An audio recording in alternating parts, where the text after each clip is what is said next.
दोस्तों, क्या आपने कभी सोचा है कि जॉब से जो सैलरी मिलती है उससे भी अमीर बना जा सकता है? बहुत से लोगों को ये शायद पॉसिबल न लगे। बहुत से लोग सोचेंगे कि अमीर तो बस बिजनेस करके ही बना जा सकता है। जॉब से मिलने वाली सैलरी तो ऐसे ही उड़ जाती है, लेकिन ऐसा नहीं है। रामिट सेठी ने अपनी किताब I will teach you to be rich में ऐसे सीक्रेट तरीके बताए हैं जिनकी हेल्प से आप सिर्फ नौकरी करके भी अमीर या करोड़पति बन सकते हैं। आप सोच रहे होंगे कि किताब में आपको कॉमर्स या मैथ्स के कॉम्प्लिकेटेड तरीके समझने पड़ेंगे, तो ऐसा बिल्कुल नहीं है। किताब में हर चीज इतनी सरलता से समझाई गई है कि एक हाउसवाइफ या 10th पास स्टूडेंट भी इसे आसानी से समझ सकते हैं। दोस्तों, I will teach you to be rich किताब रामिट सेठी ने लिखी है। वे भारतीय मूल के हैं और अमेरिका में रहते हैं। वहां एंटरप्रेन्योरशिप वर्ल्ड का वे एक जाना पहचाना नाम है। वे एक फेमस ब्लॉग भी चलाते हैं। आप गूगल पर भी उनके बारे में सर्च कर सकते हैं। फ्रेंड्स, इंडिया में बहुत से लोगों में फाइनेंशियल समझ नहीं है, क्योंकि स्कूल कॉलेज में हमें इसके बारे में बिल्कुल भी नहीं पढ़ाया जाता है। जैसे अगर मैं आपसे पूछूं कि कंपाउंडिंग क्या होती है, तो शायद बहुत से लोगों को पता नहीं होगा, जबकि इस टेक्निक का इस्तेमाल करके कोई भी आराम से करोड़ों कमा सकता है। इसीलिए इस किताब को पढ़ना और भी जरूरी है। यहां मैंने इस किताब की समरी दी है ताकि आपको सारी बेसिक चीजों की जानकारी सरल और रोचक तरीके से मिल सके। अगर ध्यान से सुनेंगे और सारे रूल्स को अपनाएंगे तो आप भी सिर्फ नौकरी करते हुए एक दिन करोड़पति बन सकते हैं, वो भी सिर्फ नौकरी करते हुए। किताब के जो मेन पॉइंट्स हैं उन्हें 2 भागों में बांटा गया है। 1 सेविंग्स यानी बचत और 2 इन्वेस्टमेंट्स यानी निवेश। तो आइए जानते हैं इन दोनों भागों के बारे में। Part 1 savings. दोस्तों, सेविंग्स का मतलब तो आपको पता ही होगा। सेविंग यानी बचत। जो भी सैलरी आपको मिलती है उसका जो हिस्सा व्यक्ति बचा लेता है उसे ही बचत कहते हैं। बचत के लिहाज से लोग 2 प्रकार के हो सकते हैं। एक, पहले वो जो सैलरी की पाई पाई बचा लेना चाहते हैं। वो एक रुपये के लिए सब्जी वाले, रिक्शा वाले आदि से लड़ने लगते हैं। ऐसे लोग अमीर बन भी जाएं तो भी अमीर नहीं बन सकते, क्योंकि वो दिल से हमेशा गरीब ही रहेंगे। 2, दूसरे वो जिन्हें पता ही नहीं है बचत क्या होती है। सारी सैलरी महीने के आखिरी हफ्ते तक आते आते उड़ा देते हैं। मकान का रेंट, बच्चों की फीस, शॉपिंग, ग्रोसरी, एंटरटेनमेंट, नवाबी शौक इत्यादि में खर्च कर देते हैं। रामिट बताते हैं कि ये दोनों ही तरीके गलत हैं। तो फिर सही तरीका क्या है? बचत कैसे करें? कितना खर्च करें? कितना बचाएं? इसके लिए रामिट ने 5 मेन पॉइंट्स बताए हैं। Number 1, you don't need to be an expert. Expert न होकर भी आप बचत करना सीख सकते हैं। सबसे पहले बचत करने की समझ पैदा करें। ये समझें कि कितनी भी सैलरी हो, कम या ज्यादा, कुछ हिस्सा जरूर बचाएंगे। सारी सैलरी ही ना उड़ा दें, क्योंकि बुरा वक्त कभी भी आ सकता है। लेकिन हाँ, 100% सैलरी बचाने की भी ना सोचें। इससे लोग आपको अमीर नहीं, सिर्फ कंजूस मक्खी चूस ही समझेंगे। इतना पेट काटने की जरूरत नहीं है। जहां एंजॉय करना है वहां एंजॉय भी करना चाहिए। नीचे पॉइंट 5 में एक सरल फार्मूला दिया गया है कि सैलरी को कैसे डिफरेंट चीजों में डिवाइड करके मैनेज कर सकते हैं। बहुत से लोग सोचेंगे ये बचत, निवेश झंझट का काम है, और मैंने तो कॉमर्स भी नहीं पढ़ा है, बैंकों के चक्कर लगाना भी मेरे वश का नहीं है। लेकिन रामिट बताते हैं आपको बड़ी बड़ी और टफ चीजें सीखने की जरूरत है ही नहीं। आपको कोई एक्सपर्ट नहीं बनना है, बस कुछ बेसिक बातें ही ध्यान में रखनी है जो बहुत सरल है। इसलिए ऐसा माइंडसेट दिमाग से निकाल दीजिए कि यह झंझट का काम है या बहुत मुश्किल है। अगर आप 80% भी सीख लेंगे तो बहुत है। बाकी का 20% नहीं भी आए तो भी कोई फर्क नहीं पड़ेगा। इसे परेटो प्रिंसिपल भी कहते हैं, जो कहता है कि किसी काम को करने के लिए परफेक्ट होने की जरूरत नहीं होती, बस आप जितना कर सकते हैं उतना कीजिए। इस बुक समरी को सुनकर आप इतना मोटिवेट हो जाओगे कि आप नौकरी लगने के तुरंत बाद से ही आप पैसे बचाना और निवेश करना शुरू कर दोगे। अगर अभी आप स्टूडेंट हैं तो पेरेंट्स को यह जानकारी दे सकते हो। Number 2, start early. बचत करना जल्दी शुरू करनी चाहिए। कुछ लोग जॉब लगने पर यह सोचते हैं कि अभी तो जवान हूं, अभी उड़ा लेता हूं। बाद में देखा जाएगा। इन चीजों के लिए तो उम्र पड़ी है, लेकिन इससे आपको कंपाउंडिंग इफेक्ट का फायदा नहीं मिल पाएगा जो आपको नीचे इन्वेस्टमेंट पार्ट में समझाया जाएगा। इसलिए आपको सैलरी मिलने के पहला दिन से ही बचत स्टार्ट कर देनी चाहिए। नंबर 3, पसंद की चीजों पर खर्च करिए, बेकार की चीजों पर बचाइए। रामिट बताते हैं कि जो आपकी हॉबीज हैं उन पर जरूर खर्च करना चाहिए। सेव करने के लिए आपको कंजूस बनने की जरूरत नहीं है, लेकिन हाँ, आप फालतू के खर्चे कम कर सकते हो। जैसे जितने कपड़े जरूरी हों केवल उतने ही खरीदिए। ऐसा न हो कि आपकी क्लोजेट में 50% कपड़े ऐसे पड़े रहते हों जिनका आप यूज ही न करते हों। बहुत महंगा फोन लेने की भी शुरू में जरूरत नहीं होती। हर दिन रेस्टोरेंट में पार्टी भी न करें, तो इसी तरह से आप अपने बहुत से फालतू खर्चों को कम कर सकते हो। इससे अपने आप ही आपकी सेविंग होने लगेगी। नंबर 4, क्रेडिट कार्ड के नुकसान। जॉब लगते ही बहुत सी क्रेडिट कार्ड वाली कंपनीज आपके पीछे पड़ जाती हैं। तरह तरह के ऑफर्स आपको दिए जाते हैं। बहुत से लोग भर भर के कार्ड ले लेते हैं। जब आप शॉपिंग करते हैं तो सच में आपको ऑफर, डिस्काउंट और वाउचर्स इत्यादि मिलते हैं। लेकिन कभी आपने सोचा कंपनीज क्यों भर भर के इस तरह से पैसे लुटाती हैं? इसमें उनका क्या फायदा है? तो रेमिट उनके ट्रैप या जाल के बारे में बताते हैं जिसमें आप फंस सकते हो, लेकिन उनका गेम समझ जाओ तो आप नहीं फंसते। तो क्या है उनका ट्रैप? जब आप शॉपिंग करते हैं तो क्रेडिट कार्ड कंपनी एक तरह से आपको लोन देती है। यह लोन आपको लगभग 45 दिन में चुकाना होता है। बहुत सारे लोग ऐसा करना भूल ही जाते हैं। अगर लोन लेट चुकाया जाता है तो आपको 45% या उससे ज्यादा भारी भरकम ब्याज कंपनी को देना पड़ता है। क्योंकि लोगों में फाइनेंशियल समझ नहीं होती, इसलिए उन्हें पता ही नहीं चलता कि उनके साथ क्या गेम चल रहा है। पढ़े लिखे तो फिर भी समझते हैं, लेकिन इंडिया में आपको पता ही है कि कितने लोग इन सब चीजों से अनजान हैं। ऐसे लोगों को ये कंपनीज जमकर लूटती हैं। दूसरी बात, बहुत सारे लोग EMI यानी इजी मंथली इंस्टॉलमेंट करवा देते हैं। वो क्रेडिट कार्ड को अपने बैंक अकाउंट से जोड़ देते हैं। इससे हर महीने एक छोटी किस्त उनके अकाउंट से अपने आप कट जाती है। यही सबसे बड़ी गलती है। हर अगली इंस्टॉलमेंट में ब्याज दुगना हो जाता है और वो लोन कभी खत्म ही नहीं होता। लेकिन लोग ये सोच रहे होते हैं कि थोड़ी सी ही तो किस्त जा रही है, लेकिन कुछ सालों में उनका बहुत सा पैसा क्रेडिट कार्ड वाले ले जाते हैं, जो प्रिंसिपल अमाउंट का 4 से 5 गुना भी हो सकता है, और लोगों को इसकी खबर तक नहीं होती। तो दोस्तों, आपने भी EMI करवाने की गलती की है तो आज ही उसे बंद करवा दें। जितना लोन आपके ऊपर है एक बार में ही चुका दें। 1-2 कार्ड जरूर रखें, डिस्काउंट्स का फायदा भी उठाएं, लेकिन लोन चुकाने की टाइम लिमिट कभी ना भूलें। आप खुद सोचिए, जब कोई कंपनी फ्री में पैसा उड़ा रही है तो उसके पास उससे डबल वसूल करने का तरीका होगा या नहीं? बहुत सारे लोग आपको क्रेडिट कार्ड के फायदे की बात बताएंगे, लेकिन जो साइकोलॉजिकल गेम चल रहा होता है उसका सीक्रेट तो पढ़े लिखे लोगों को भी नहीं पता होता। मीडिया पर तो बिल्कुल यकीन न करें। सब पैसे लेकर चीजों को प्रमोट कर रहे होते हैं। असली ज्ञान लेना है तो ऐसी किताबों से लें। इस चैनल पर और भी अच्छी अच्छी बुक्स की समरी सुनते रहें। जब भी टाइम मिले, नॉलेज भी मिलेगा और पर्सनालिटी डेवलपमेंट भी होगा। तो संक्षेप में, क्रेडिट कार्ड को यूज करें, लेकिन उसे मात देना सीखें, धोखा ना खाएं। नंबर 5, 50-30-20 का रूल। तो दोस्तों, ये रहा बचत का सीक्रेट रूल 50-30-20। इससे आपको पता चलेगा कि कितना खर्च करना है और कितना बचाना है। रामिट बताते हैं कि सैलरी का 50% हर महीने आप घर के नॉर्मल एक्सपेंसेस पर खर्च कर सकते हैं। इनमें घर का किराया, बच्चों की फीस, ग्रोसरी, खाने पीने का सामान आदि आते हैं। 30% आप अपनी एंटरटेनमेंट और शौक पूरे करने में लगा सकते हैं। 20% बचा सकते हैं। तो दोस्तों, देखा आपने कितना आसान है बचत करना, और फार्मूला देखकर आपको एहसास भी हो गया होगा कि बचत करने के लिए आपको अपने शौक का बलिदान देने की भी जरूरत नहीं है, और बचत केवल 20% ही तो करनी है, जो बहुत ज्यादा भी नहीं है। तो जो 20% आपने बचाया उसके साथ क्या कर सकते हैं? उसी से आपको इन्वेस्टमेंट करना है, और यही आपको एक दिन करोड़पति बना देगा। तो अगले पार्ट को ध्यान से सुनिए और समझिए कि इन्वेस्ट कैसे करना है। पार्ट 2, इन्वेस्टमेंट या निवेश।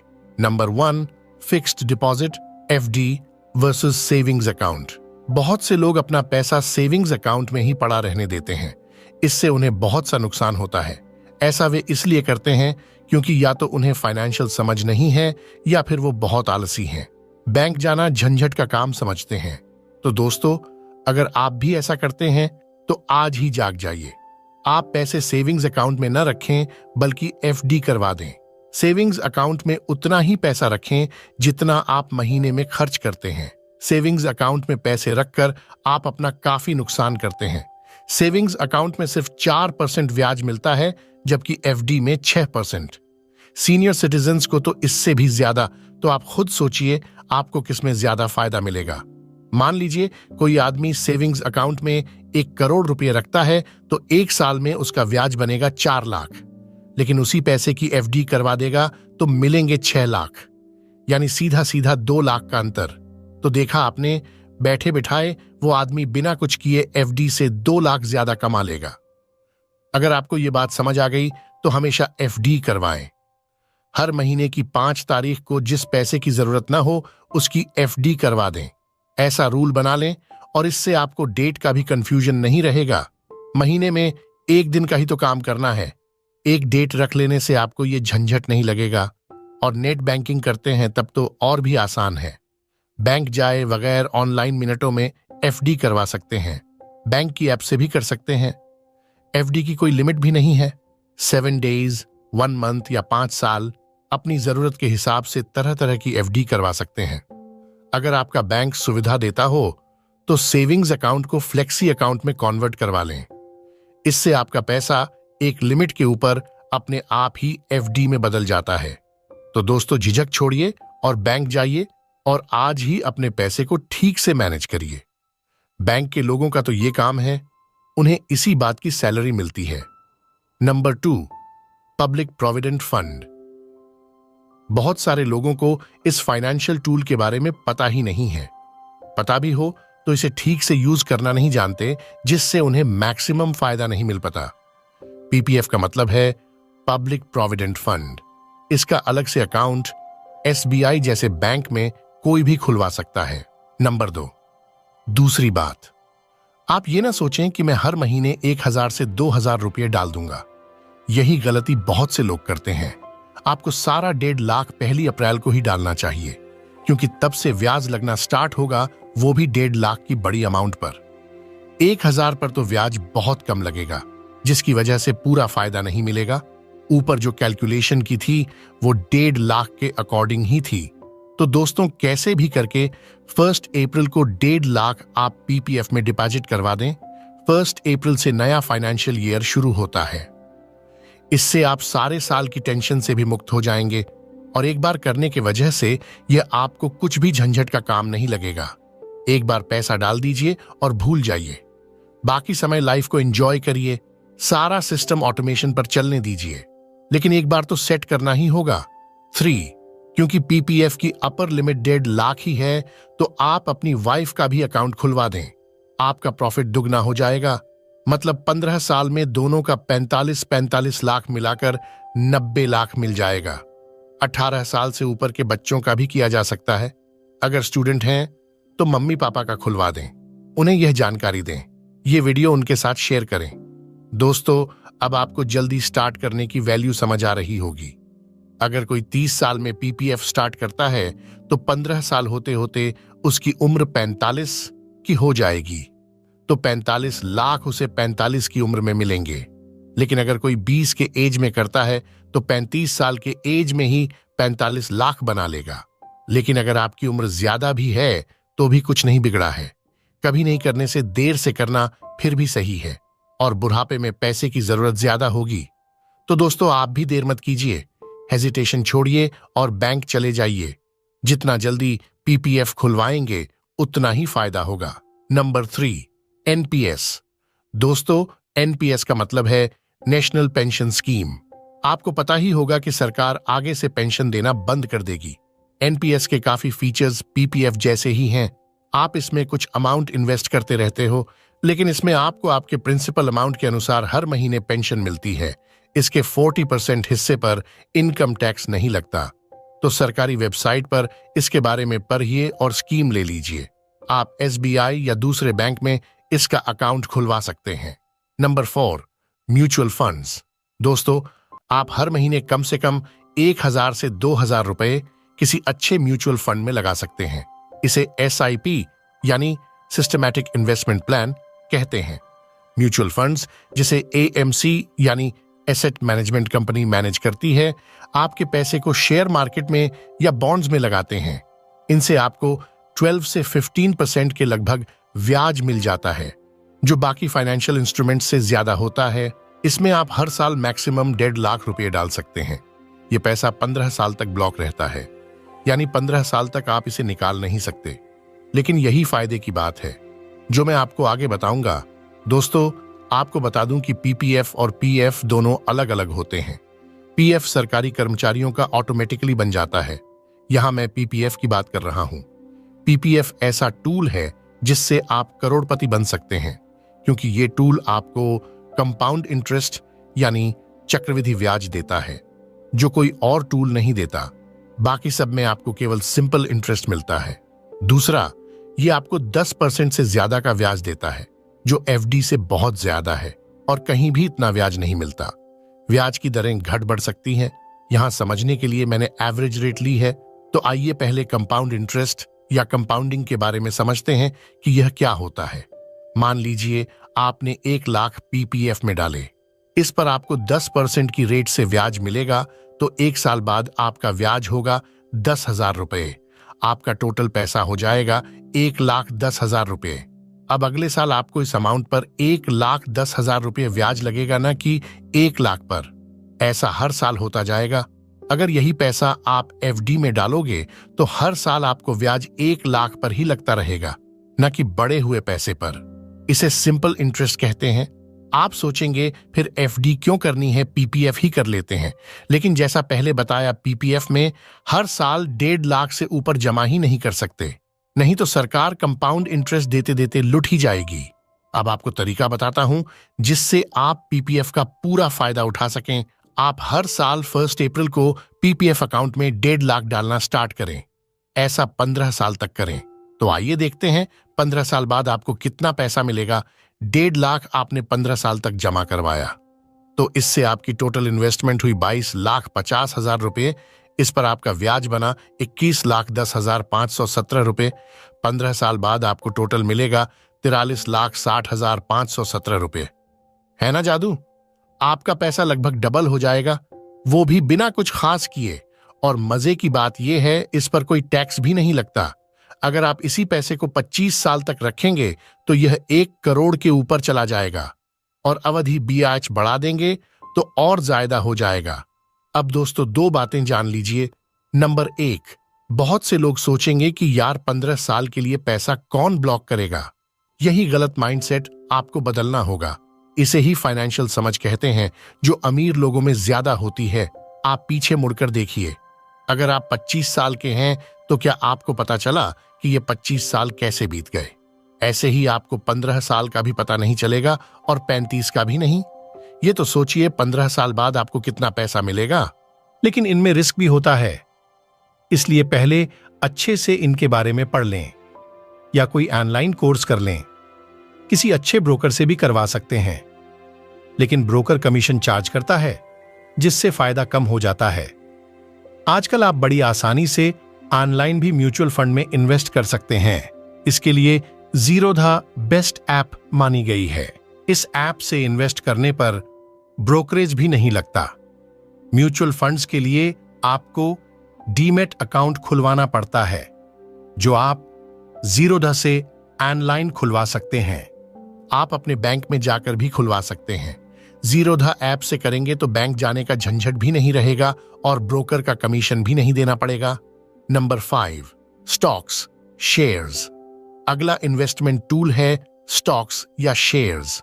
इसमें रिवॉर्ड तो ज्यादा है, लेकिन रिस्क भी ज्यादा है। लेकिन फिर भी बहुत से लोग स्टॉक मार्केट में इन्वेस्ट करके अमीर बन चुके हैं। वॉरेन बफेट के बारे में तो आप जानते ही होंगे, या इंडिया में राकेश झुनझुनवाला के बारे में। दोनों ही अरबपति हैं। सारी दौलत इन्होंने सिर्फ स्टॉक्स में इन्वेस्ट करके कमाई है। स्टॉक्स के लिए भी आप जीरोधा ऐप का इस्तेमाल कर सकते हैं। Number 6, life insurance. रेमिट कहते हैं कि हर व्यक्ति को लाइफ इंश्योरेंस करवाना चाहिए। खैर, LIC की काफी जानकारी हर किसी को होती है, तो इस पॉइंट पर ज्यादा डिटेल में नहीं जाएंगे। बस जॉब लगने के साथ ही एक अच्छी सी पॉलिसी जरूर ले लें और साल का या 6 महीने का प्रीमियम समय पर भरते रहें। प्रीमियम भी ऑनलाइन आसानी से भर सकते हैं। Number 7, health insurance. Life insurance के साथ ही हेल्थ इंश्योरेंस भी जरूर ले लेना चाहिए। हेल्थ इंश्योरेंस लाइफ इंश्योरेंस से अलग होता है। लाइफ इंश्योरेंस तो एक्सीडेंट, डेथ होने पर फैमिली को पैसे देता है, जबकि हेल्थ इंश्योरेंस आपके बीमार पड़ने और हॉस्पिटल में भर्ती होने पर होने वाले खर्च को कवर करता है। यदि हॉस्पिटल में भर्ती हो गए तो आपको पता ही है कि कितना ज्यादा बिल आ जाता है। खासकर प्राइवेट हॉस्पिटल में ज्यादा बिल से आपकी सेविंग्स जा सकती है, तो इससे बचने के लिए एक अच्छा सा हेल्थ इंश्योरेंस ले लेना चाहिए। दोस्तों, घर बैठे इस किताब को amazon.in से खरीदने के लिए डिस्क्रिप्शन में दिए गए लिंक पर क्लिक करें। तो दोस्तों, यह थी रेमिट सीथी की फेमस किताब I will teach you to be rich की बुक समरी। उम्मीद है आपने काफी कुछ सीखा होगा।